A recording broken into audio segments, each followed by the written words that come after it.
we can get started with the Shlokas. I think you gave a good introduction about Ratha Kalpana, where we are. Arjuna and Krishna were introduced in the previous Shlokas. And also we talked about the different conches played by the different Pandava people. And also we saw the difference between what was happening between the Kauravas initiation of the battle. Even though they were very powerful, the individuality was more projected than a common alignment. They didn't have a common theme to align. Each one had their own individual reasons for fighting the battle. Some people, it was loyalty to the country. Some people, it was the loyalty to the king. Some people, it was a selfish interest, but there was not a common theme. But in the case of Pandavas, there was a common theme, that is Dharma. So their conscious, even though they maintained their individuality, but everything was aligned to that common goal. So that's where we were pausing last time.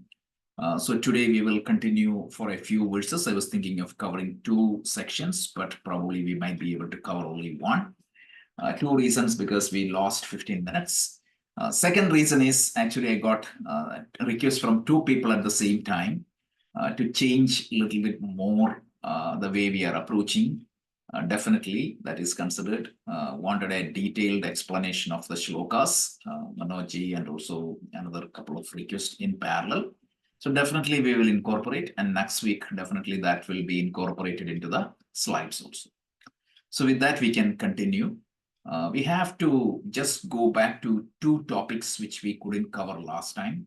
One is from Shloka 14 to 19. Krishna was addressed by Arjuna using 2 names. So we will try to understand the meaning of that name.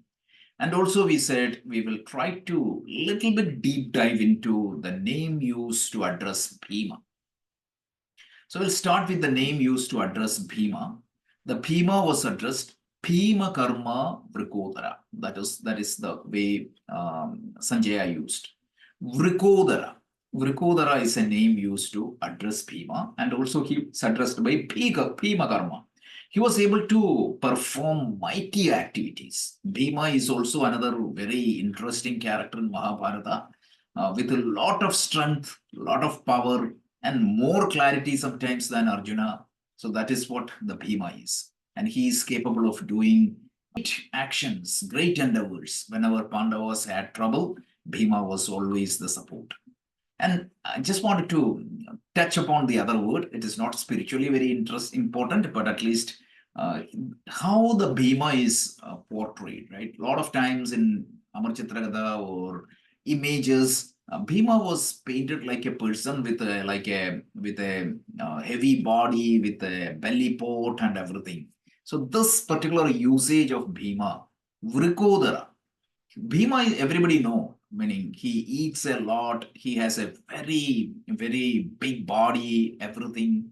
But what type of body it is? Actually, that is highlighted with this usage, Vrikodara. The wolf stomach, that is the literal meaning. Vrika means wolf, Udara means stomach. So a person's stomach or the belly is like a wolf. What is the speciality of the wolf? Even though the wolf is always hungry, his stomach or her stomach is pretty much like it is flat. That is what the type of body Bhima had. So just an interesting observation. So let's go further and try to understand the 2 names used for Krishna. So the thing is that in Bhagavad Gita, Krishna is used, or Arjuna used to address Krishna in different names. And each name is very important. It is very context specific, but each name has its own significance. In the Bhagavad Gita, Krishna is presented as an embodiment of the truth or the Bhagavan or Ishvara. And I don't have to explain you. The Bhagavan or the Ishvara cannot be described through a name or by a definition. It is impossible. Swami Chinmayananda used to say that to define him is to defile him. So here we need to consider each of these names as a pointer, pointing to one aspect of that truth, because the truth is multidimensional. It cannot be fit within one definition, but certain pointers can indicate certain aspect of that. So each names of Krishna used in the Bhagavad Gita itself is a good source for meditation. We can contemplate upon the meaning, because that itself is going to help us to connect with the Ishvara. So meaning two names used in the previous set of shloka. The first name is Madhava. Madhava is a name. It appears 3 times in Vishnu Sahasranama. So one book where all these names of Ishvara is compiled is Sahasranama. Sahasranama is a place where you get 1,000 pointers pointing to the nature of the Ishvara. So Vishnu Sahasranama is presented Ishvara in the form of Vishnu, and 1,000 pointers were presented to indicate the nature of that Ishvara. So that is Vishnu Sahasranama. So if you go to Lalita Sahasranama, you see the same thing. The same truth is presented in the form of a divine mother, and 1,000 pointers were presented for us to connect with that divine mother. And in the case of Shiva Sahasranama, when you look, you will be pleasantly surprised to see that the same Supreme Ishvara is presented in the form of Lord Shiva, and 1,000 pointers were presented indicating different aspects of Shiva.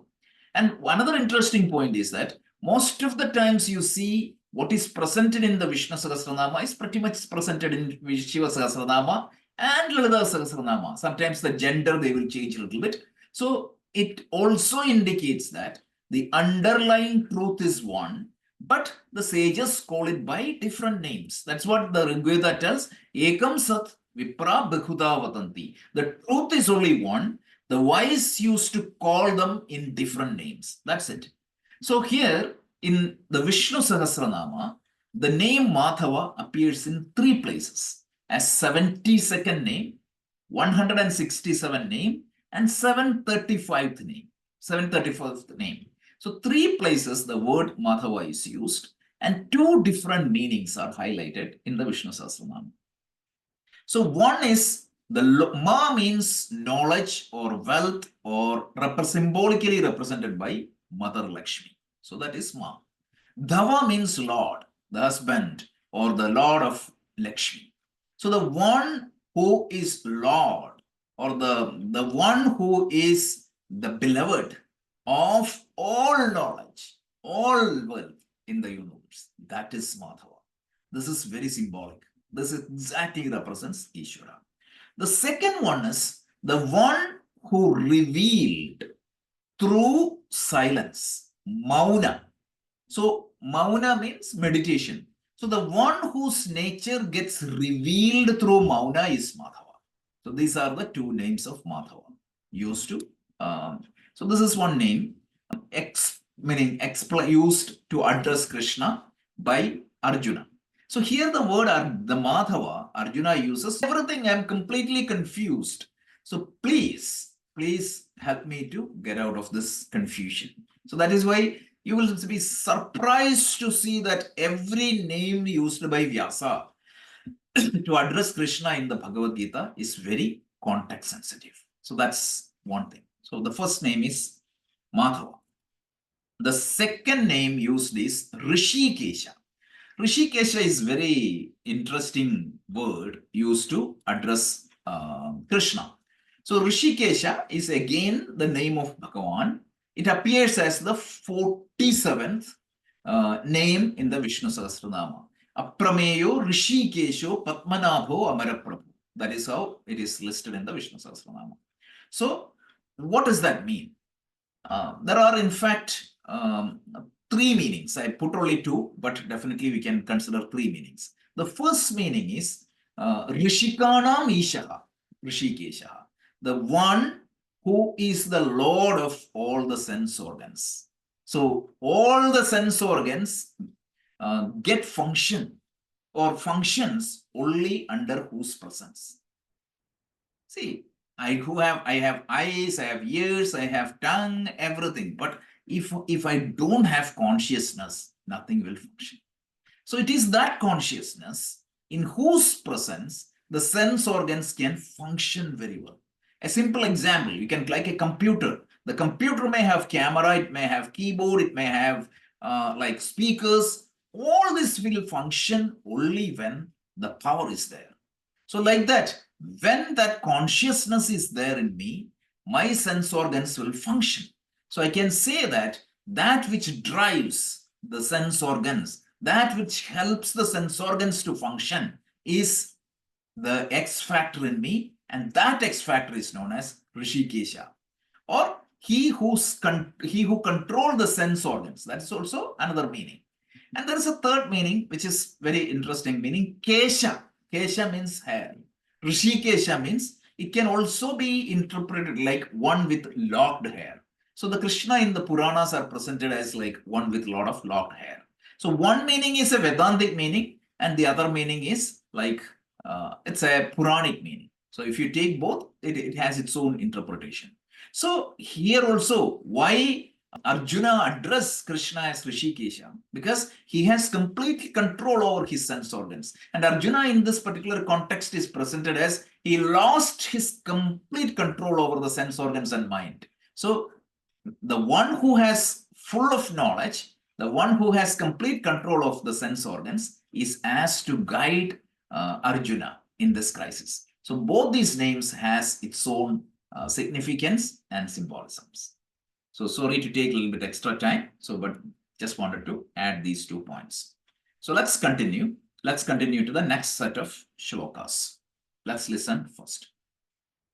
अथ व्यवस्थितान् दृष्ट्वा धार्तराष्ट्रान् कपिध्वजः प्रवृत्ते शस्त्रसम्पाते धनुरुद्यम्य पाण्डवः ऋषिकेशं तदा वाक्यम् इदमाह महीपते अर्जुन उवाच सेनयोरुभयोर्मध्ये रथं स्थापयमेच्युत यावदेतान्निरीक्षेऽहं योद्धुकामानवस्थितान् कैर्मया सह योद्धव्यम् अस्मिन् रणसमुद्यमे योत्स्यमानानवेक्षेऽहं य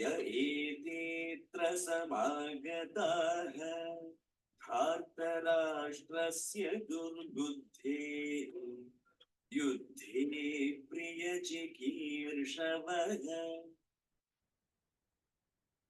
Excellent. So let's go to the word by word meaning. Manoj, I got your message, and another person also messaged. So we wanted to go spend a little bit more time explaining the word by word meaning of the shlokas. So let's take one by one.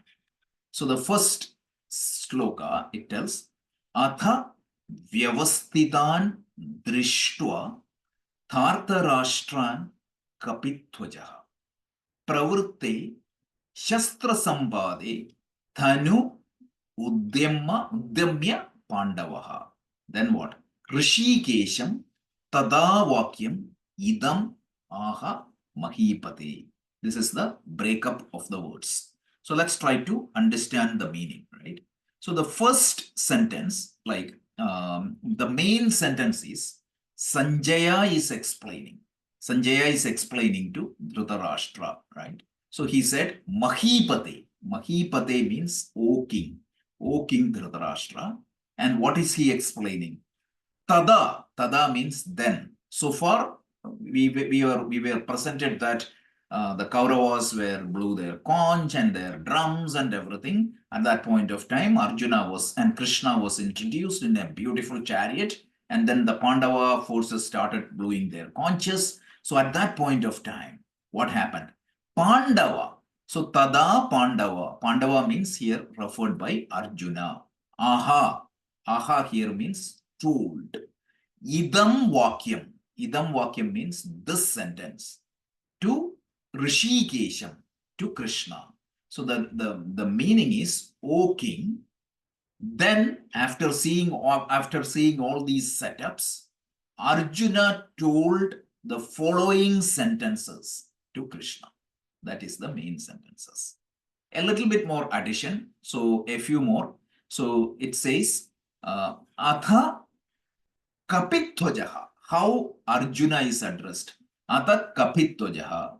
So then Kapitwaja refers to Arjuna. Kapitwaja means the one whose ensign is a kapi. Kapi means monkey. So Arjuna is described, or there is an adjective used to describe Arjuna as Kapitwaja. So Kapitwaja is like the one whose ensign is ensign. The sign is a monkey, Hanumanji. So when Arjuna said this word, Drishta Thartarashtran Vyavasthitan. So one meaning Arjuna said these words to Krishna after seeing the assembly of the Kaurava army. And then what the next step is, he said, when Shastra Sambade Pravurti, so when the battle is about to start, he was about to start, right? So he lifted his bow and about to start the fight. So that is the first set of sentences, which is Shloka 20. So let's do a quick analysis of the meaning of the other shlokas also, and then we can jump into the actual. Then what is Arjuna said? Arjuna Uvaja Senayor Upayor Madhye Ratham Stapaya Me Achyuta. This is the breaking of the words. Arjuna Uvaja Senayor Upayor Madhye Ratham Stapaya Me Achyuta. So here Arjuna Uvacha, it means Arjuna said or Arjuna commented. What? Stapaya me, place my chariot. Stapaya me ratham. It means please place my chariot. Madhye means Upayor Madhye means between the armies. Senayor Upayor Madhye means where you need to place the chariot. Please place the chariot between the two armies. So that is the next word. So Arjuna said, Senayor Upayor Madhye Ratham Stapaya me Achyuta. So Krishna is addressed as Achyuta, another name, the third name. So, O Krishna, please place my chariot between the two armies. That was the next sloka. So the next sloka in this sequence is, so he said, Yavat etan niricheham aham yothu kaman avasthitan. Then ke maya, kair maya, saha yothavyam, asmin rena samudyame. That is the next shloka. So he said, so that, yavat, meaning so that, aham, I, niricheham. So please place the chariot between the two armies so that I can view, I can understand. Etan avasthitan. I can see who are the people assembled here, right? And how they assembled. Yothukaman aveksheham. So they came here with a desire to fight with us. So they came here with a desire to fight. Asmin rana samuspame. On the onset of this war, who are all there assembled in the Kaurava line, who is ready to fight with me. So that is the next sentence. And one more, and then we can go to the combined meaning. So then he say,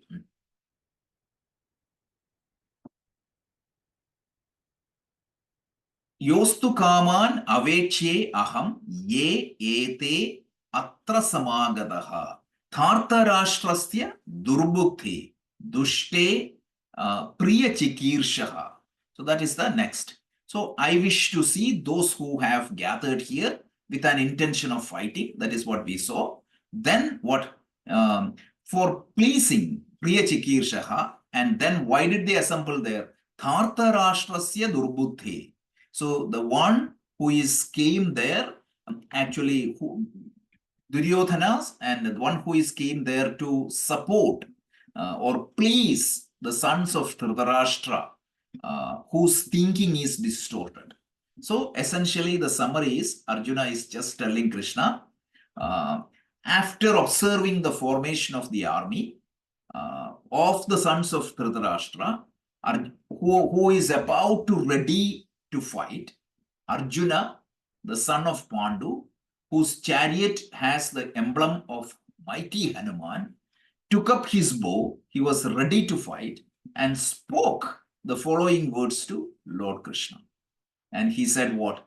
O Achyuta, kindly position my chariot between the two armies so that I may behold who is standing there eager to fight and whom I should be fighting in this battle. I desire to observe those assembled here, wishing to please the son of Dhritarashtra. So that is the essential meaning of this shloka. So we try to break every word and try to understand the combined meaning. So this is a little bit, let's jump a little bit more details, right? So here, this battle is at this point of time of the battle is very critical. Up until now, Arjuna is ready to fight. So he put a pause and tried to understand what is happening. So that is it's kind of an introspection. It's trying to understanding something. And the name used is Kapithwaja to refer Arjuna is very significant because Hanumanji represents the inner strength and commitment to dharma. And that is what Arjuna represents here. So a person who is committed to implement dharma, Hanumanji is always straightforward and he won't stop in front of any obstacles that you have seen in the Sundarakanda of the Ramayana. So that Hanumanji is presented there as somebody to inspire in the chariot. So that emblem, meaning Arjuna, who is determined. And now what is going to happen? The duality of the conflict is brilliantly explained. He lifted his bow, indicating that he is ready to fight that battle. Externally, the Mahabharata battle, and also it symbolically represents what is happening in our mind. Arjuna represents the self-control in us. And then he asked Krishna for a little bit more clarity. I wanted to understand what exactly I need to fight, with whom I need to fight. So that point is also highlighted in this shloka. And this is a pivotal moment of the Gita because this particular action of Arjuna prompted the entire spiritual discourse of the Gita. So that's very important at this point of time. So here the point is, if you go back and try to reflect this very subjectively, what is happening in our mind, Arjuna represents the self-control in us, the mastery over the mind. The self-control is ready to charge. And we know, we have seen that our mind always has both the dharmic and adharmic thoughts, emotions, and tendencies. So it is the self-control in us that is going to help us to drive in the path of dharma. It's a very simple example, right? We always give that example.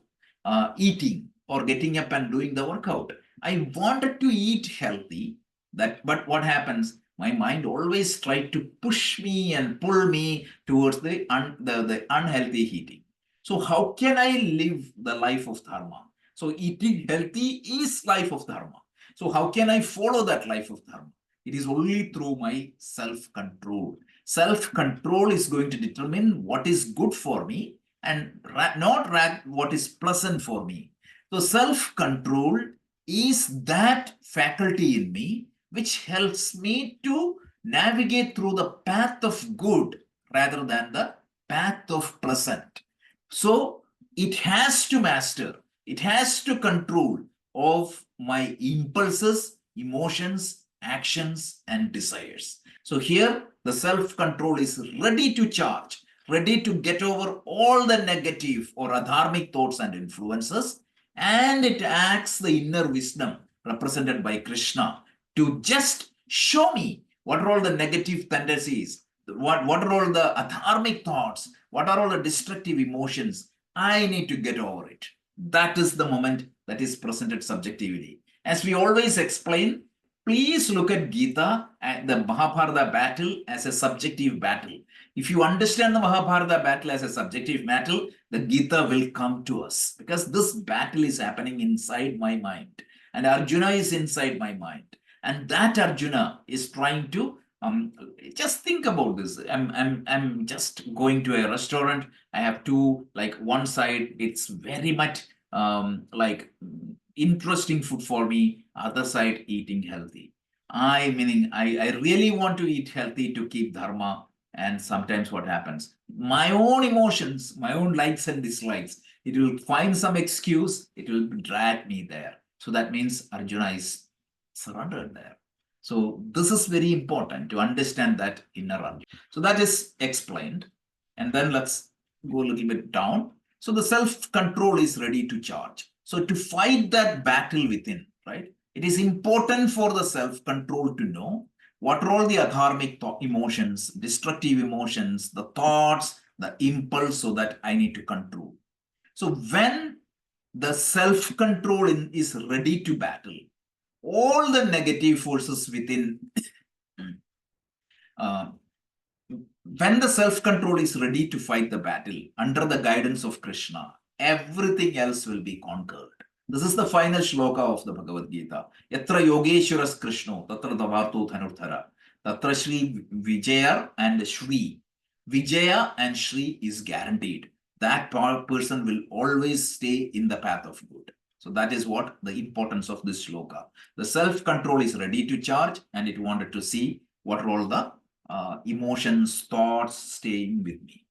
So then, actually, very interestingly, the psychology, the modern psychology also identified about the self-control, because the intelligence in me and the self-control in me, they are the most beneficial faculties in me, because as per the psychology, it tells the self-control touches nearly all aspects of the healthy living, like eating right, exercising, avoiding drugs and alcohol, studying more, working harder, spending less. Everything that's self-controlled, guided by the intelligence, is very important.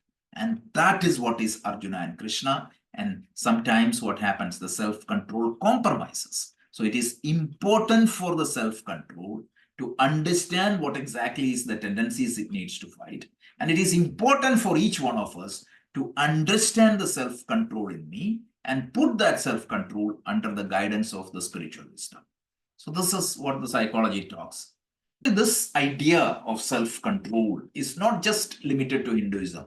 It is there in all the religions of the world talks about that. I just quote one, actually quote from the Dhammapada, which is the book of the Buddhists. So in Dhammapada, it is said that the mind is very hard to see and find. It falls on what it wants. One who is wise should guard the mind. A guarded mind brings happiness. This is what Dhammapada tells. This is from the direct teachings of Lord Buddha. So the mind moves so fast, it is very difficult to get hold of it fully. It is very fast, and it just focuses on whatever it likes. So the taming of the mind through the self-control is very much highlighted in the Buddhistic scriptures. And that is exactly what Gita tells. Every scripture in the world highlights this particular point. So in this particular shloka, Arjuna uses another name. Senayor Upayor Matye, Ratham Stapaya Mechuta, Achyuta. So, O Achyuta, Achyuta is another name of Krishna or Ishvara, appears as the 318th name of the Vishnu Sahasranama. Here, what is Achyuta? Chuti means decay. The one who, meaning Chuti means, let's say that a transition, state transition. So let's say that everybody in the universe is subjected to change. The wealth will deteriorate, the qualities will deteriorate, the body itself will deteriorate, but the truth or the reality, it will never deteriorate. There will not be any change. It will not lose its inherent nature and the powers. So that which doesn't lose its own inherent nature of purity and power. That is what is known as Achyuta. In Shankaracharya beautifully explains this name as one without the sixfold transformation. Usually, every living being has sixfold transitions. We are going to see this in the second chapter. It is said that existence, that which time you conceive. Second is known as Jayate, the birth. Then Varthade, the growth. Viparinamate, that time you change, your growth is done, and like the whole metamorphosis happens. That is vipar, meaning jayate, varthate, viparinamate. Apakshiyate, after some time, what is going to happen? We start decaying, and pranashyati, end. So every being is subjected to these sixfold transformations. And the one who do not have this is not touched by this sixfold transmission. The one who is never fallen, that is what is Achyuta. There is a brilliant word, brilliant word. Again, Arjuna is asking the one who is who will not be fallen, who can guide him properly. So all these names are very symbolic. That is what Arjuna uses in this set of verses. So let's do the reflection. To unlock the potential of the ultimate success, we must fortify ourselves with the spiritual wisdom and observe our inner battle without prejudice. That is what Arjuna did. So let me pause here. We covered Shlokas 20 to 23 and request Avanti to give her insight.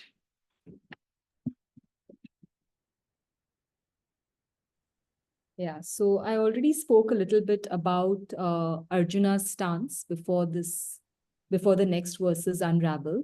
But just to bring it down back to ourselves. See, whenever we have a goal in life, most of us start with this very strong resolution that I'm going to do it. So that is what we should think of when we're looking at Arjuna over here. I've already explained. Arjuna had planned this battle for many years, had done the maximum sadhana from all of the other Pandavas, was completely ready, was completely aware. And that's our state when we're about to take up any project or anything in life. Completely resolved. Yes, I'm going to do it. Rajesh gave beautiful examples of I am going to get up in the morning and exercise. We need to make Gita practical because these small things that we do in our life is what determines our life. We might think, oh, what is it to exercise? What is it to eat healthy? It's no big deal. What is so spiritual about that?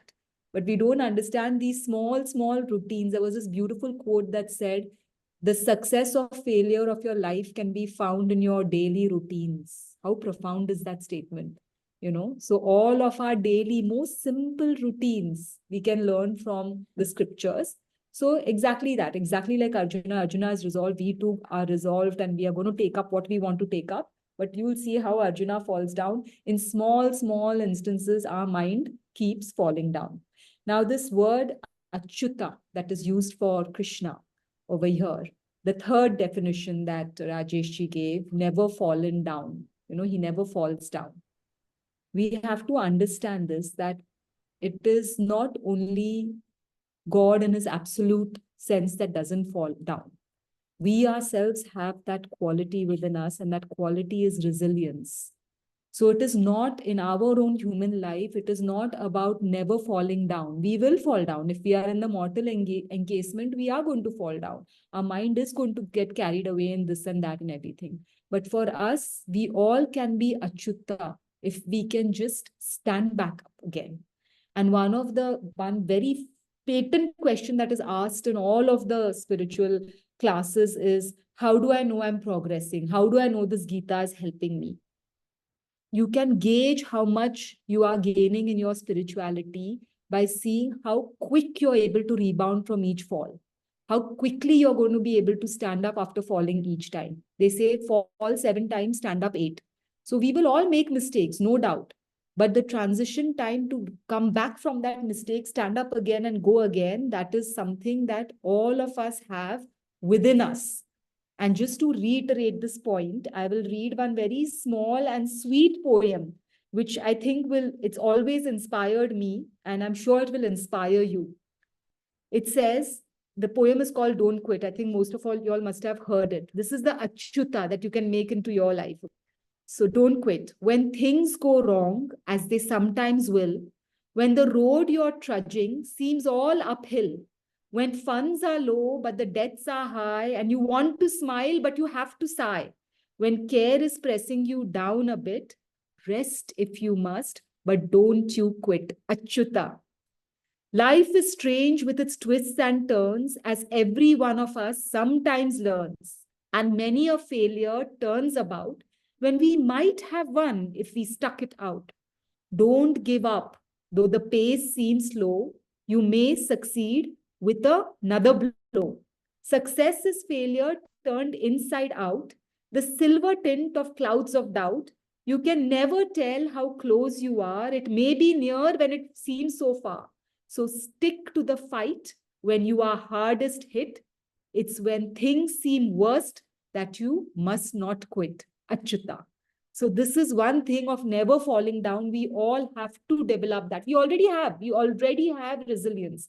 But just to keep picking up and keep picking that up at every instant is what will bring us to that state of becoming more and more unshakable in any resolve that we have. Then we won't go down the drain as Arjuna did, as we will see how he goes down. Another thing is, Arjuna asks Krishna, place me between the two armies. Again, very, very symbolic. For any transformation to unfold within us, we have to stand right at the center of our bad and our good. If we don't take ourselves to the center of that, we are not going to get anywhere. For us, it is always easy to see outside. Oh, this one is bad, this one is this one is that. Very hard to see. So here also we have a small tip.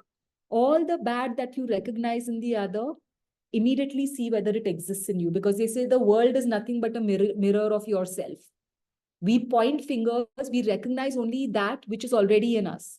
So once we see it in others, it is better to just turn inward and try and see if we can correct it in ourselves. So that again, as Arjuna asking to see the two armies is a very, very necessary step in self-transformation, where we have to bring ourselves hand on our heart with all honesty and be ready to see the good and the bad. Because unless we see those two facets of us, we are not going to be able to understand which wolf we discussed last time, right? The two wolves, the good wolf and the bad wolf.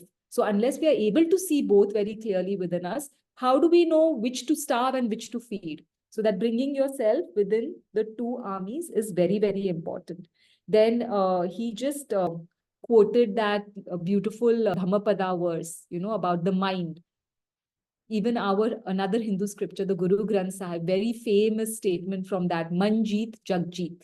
It was only the person who can conquer the mind can conquer the world. It is basically rightly said that it is basis of all foundation, that the mind is the one that causes the trouble, and the mind only is the one that can lead us towards our own liberation. And one last point I would like to say is that every moment of our life, we come to this juncture where we see two roads.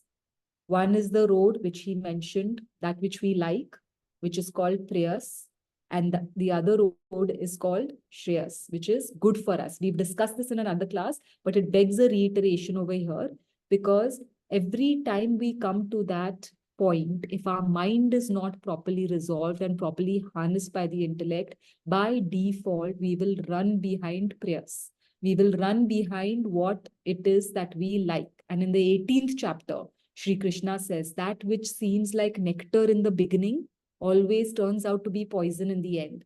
And that which seems hard and difficult and poisonous in the beginning, very hard for us to follow, it turns out to be nectar in the end. Simple example that Rajesh ji brought up about exercise.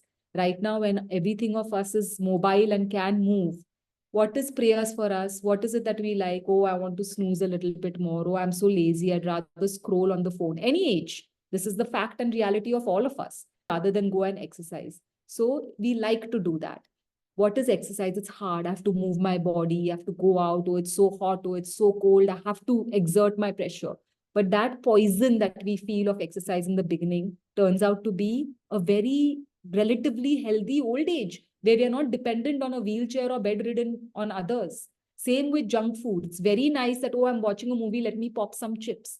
But the problems it causes and keeps on adding to making a weaker and weaker digestion as we grow big. So these are the things, these are the ways that we need to bring this knowledge of the Gita to a very practical understanding, and understand that every single moment of our life, we are presented these choices between Shreyas and Prayas. And what the Gita does is to continuously align us with Shreyas, understanding that it is hard to follow, sometimes impossible to follow. But the more we stick to it, the more we will reach our goal of a fantastic life also, and we will walk towards spirituality. So that's something that we have to understand. And every time we are faced with the road, we have to see. Two roads, we have to see, which is it? Is this, I want to do this because I just like it? Or am I avoiding this because it's too hard? We have to have that bird's eye vision to project ahead and see which is going to take me towards my goal, be those goals material or spiritual. And one more thing I will like to warn you is that those roads that actually lead us to something worthwhile are always a little hard. It's like life keeps testing us, testing our resolve, testing our patience, testing our dedication. We have to pass that test. Otherwise, we can't get anywhere. Thank you. Thank you, Avanti. So that's a very insightful discussion. And later in the point, meaning in Gita itself, Krishna gives a simple formula how to watch your spiritual progress. It is called the frequency, intensity, and the time for recovery. So you can keep it like FIR. The great master Swami Paramarthananda put it in a formula called FIR. This is going to see you later in this time Gita, you see, right? We will fall down, but how the meaning you see that as you walk through this path, the frequency of that fall will reduce. Second thing is that how deep the intensity of that fall is going to reduce, and the recovery time also will be reduced. So that's just an FYI. Again, the Gita is very subjective. If you just look at it as an Arjuna's problem or Arjuna's battle, we will not get Gita. And this is going to be very interesting. If you look this verses very subjectively, what is happening inside me? And it's not very hard for you to realize that there is always that dual choice. There are so much of thoughts and emotions that drags me towards the path of pleasant, not to the path of good. So the role of Arjuna and Krishna is very critical in our life. And we saw that in the Ratha Kalpana. If our journey needs to go exactly what we want, not the horses is going to drive. The car has to go in line with the master's wish, not just like what the tires wants or what the car wants. That is the point. Okay, so we are at the top of the hour. We will just listen to the next shlokas, set of shlokas, but we will pick it up next week and continue to analyze. So I'll have also the detailed word by word explanation in the slides as requested. So let's listen to the shloka first, and then we will pause here and go to the Q&A. Sanjaya Uvacha एवमुक्तो ऋषिकेशः गुडाकेशेन Bharat सेनयोरुभयोर्मध्ये स्थापयित्वा रथोत्तमम् भीष्मद्रोणप्रमुखतः सर्वेषां च महीक्षिताम् उवाच पार्थ पश्यैतान् समवेतान् कुरूनिति तत्रापश्यत् स्थितान् पार्थः पितॄनथ पितामहान् आचार्यान् मातुलान् भ्रातॄन् पुत्रान् पौत्रान् सखींस्तथा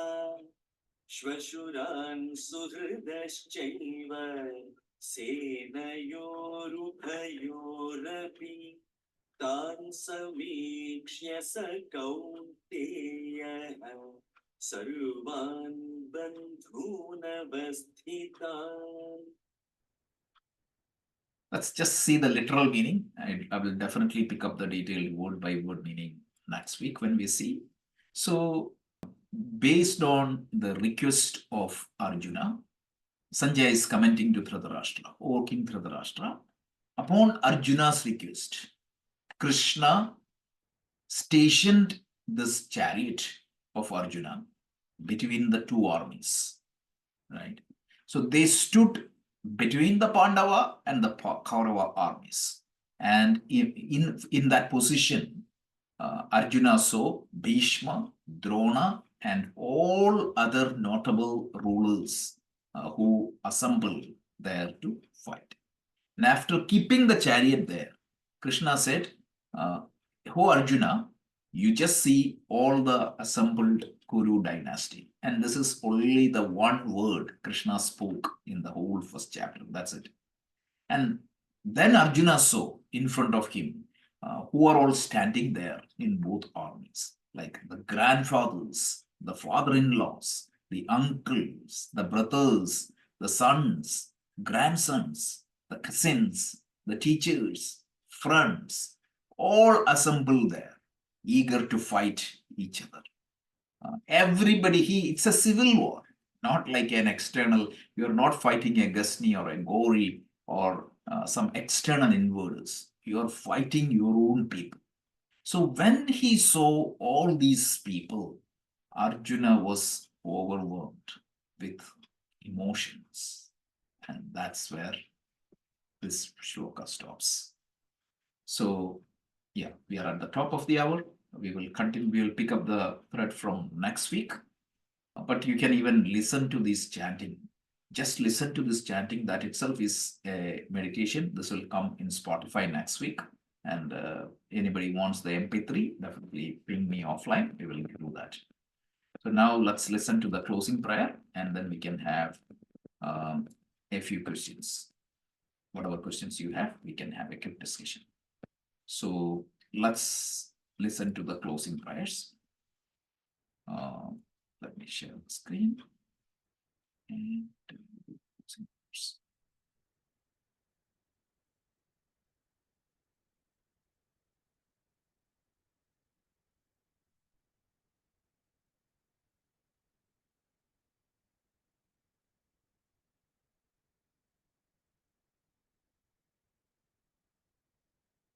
गीताशास्त्रमिदं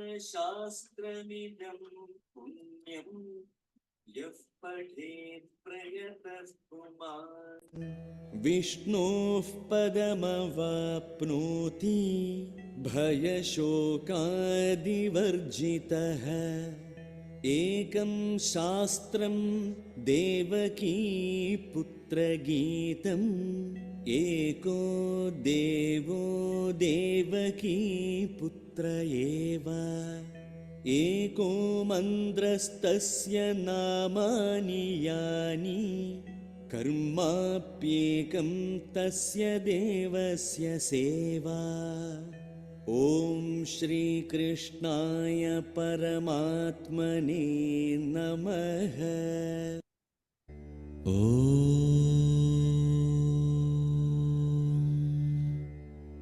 पूर्णमदः पूर्णमिदं पूर्णात् पूर्णमुदच्यते पूर्णस्य पूर्णमादाय पूर्णमेवावशिष्यते ॐ